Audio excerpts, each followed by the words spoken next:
Kenapa banyak orang yang pinter bukan berarti mereka orang yang sukses atau yang tanda kutip kaya lah ya kita sebutannya. Gue mau kasih tau alasannya di video ini.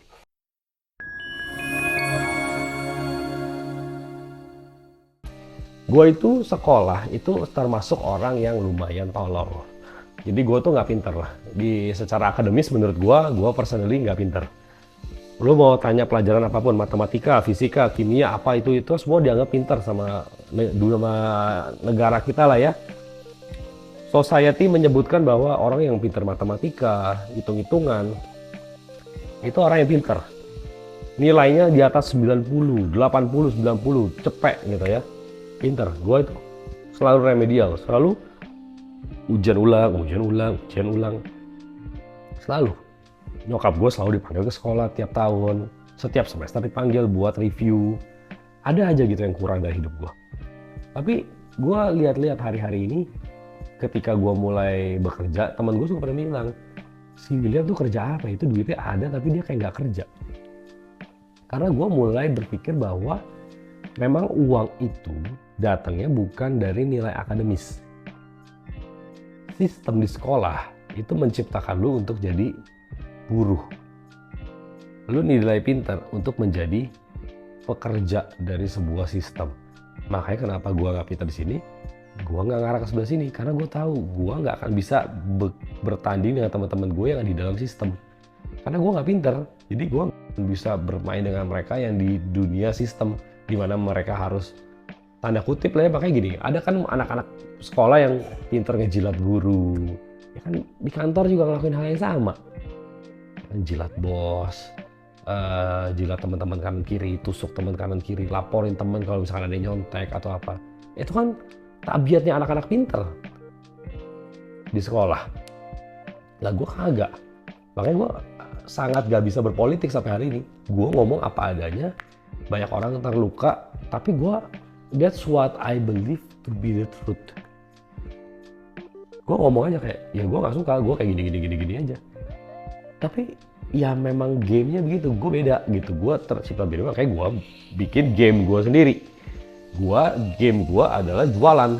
Gue merasa gue lebih ada di dunia jualan, di dunia bikin konten. Kayak gini kan konten ini part dari berjualan juga sebenarnya gitu kan. Jual ide, jual ilmu, jual apa gitu kan, jual omongan. Itu kan semua jualan semua. Gue lebih termasuk di dunia itu. Jadinya gue merasa kayaknya gue lebih cocok di ini deh. Nah, gue praktekin dong. Nah, dari sana gue sangat-sangat menemukan bahwa uang itu datangnya bukan dari nilai akademis. Dari nilai akademis, bukan uang akademis, tapi uang datangnya dari kombinasi antara skill, komunikasi, dan unique positioning. Udah itu aja, skill, komunikasi, unique positioning. Pertama, lu mesti punya skill yang lu bisa jual dong. Ada satu buku namanya Millionaire's Fast Lane, ngomongin soal information product dan digital products. DeMarco siapa gitu penulis bukunya. Gue ingat zaman dulu gue nggak pernah baca buku kayak begitu, bener gue nggak pernah baca buku kayak gitu. Gue nggak pernah tahu yang namanya Russell Brunson zaman dulu. Tapi yang gue lakuin apa? Gue cuma berpikir simple. Gue punya skill bahasa asing. Ketika itu gue bisa ngomong 5 bahasa. Orang bilang, kok lu bisa ngomong 5 bahasa kan? Katanya lu bilang lu bego. Ya kan gue bilang gue bego di sekolah. Tapi ini kan bukan skill sekolah belajar bahasa. Skill di luar sekolah. Gue jago di situ. Nah, gue bisa 5 bahasa ketika itu. Terus gue mikir, kalau gue ngajar bahasa one on one atau 1 to 10 di ruang kelas, gue akan terbatas sama space sama time. Gue pikir, gimana caranya gue bisa bukan duplikat muridnya, bukan memperbanyak muridnya, tapi bagaimana gue memperbanyak diri gue. Duplikat diri gue ke seluruh Indonesia, bahkan ke luar negeri. Gimana caranya? Akhirnya gue menemukan caranya adalah konten. Ini caranya. Makanya kenapa gue sangat into banget sama social media, digital products, information products. Karena itu yang mengubah gue, itu barang dagangan pertama gue yang kayak meledak itu langsung terbang tinggi. Karena ketika itu kan gak ada yang bikin. Jadi gue gak overload diri gue dengan informasi dari russellbrunson.com secrets lah, expert secrets lah, atau enggak apa gitu ya, copywriting secrets. Enggak, gue nggak tahu, gue nggak pernah baca bukunya. Gue cuma kira-kira, terus gue cari di internet gimana cara bikin website, gimana cara gue bikin learning management system gue sendiri, dan lain-lainnya. Yang pertama, temukan skills. Gue menemukan bahasa ketika itu yang gue salah adalah gue ngajarin bahasa as in bahasa Korea. Kalau gue lebih pinter sedikit, yang seharusnya gue ajarin adalah teknik komunikasi. Karena lu punya bahasa, itu kayak punya banyak pedang. Tapi skill komunikasi adalah keahlian lu memainkan pedang tersebut.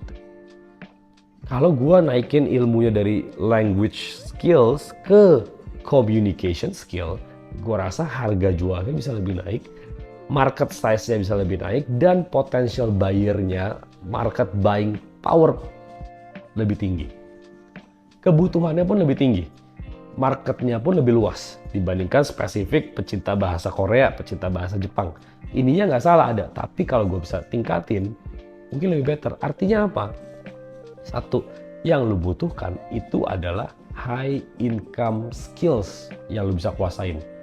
Hari ini apa high income skills? AI engineering, prompt engineering, misalkan system thinking, hal-hal kayak begitu-gitu yang lu bisa bayangin, design thinking, gitu loh. Jadi punya skill-skill yang kayak gitu, digital marketing, itu kan high income skills, sales, negotiation, persuasion skills, itu kan high income skills semua, copywriting, dan lain-lain. Punya pick satu. Kedua, belajar caranya komunikasi. Karena kalau lu punya skill, tapi lu nggak bisa communicate itu dengan baik, ya siapa yang mau beli? Nggak usah orang beli deh. Siapa yang tahu lu punya skill itu? Makanya, gini, orang tuh nggak terima kalau gue suka bilang social media tuh bukan mainan anak-anak, khususnya orang tua. Orang tua tuh nggak terima. Orang tua selalu bilang, anak saya kerja main TikTok doang, anak saya kerja cuma main Instagram doang. Itu kerja social media specialist lah, apa social media apa sebutannya, gue kagak ngerti deh.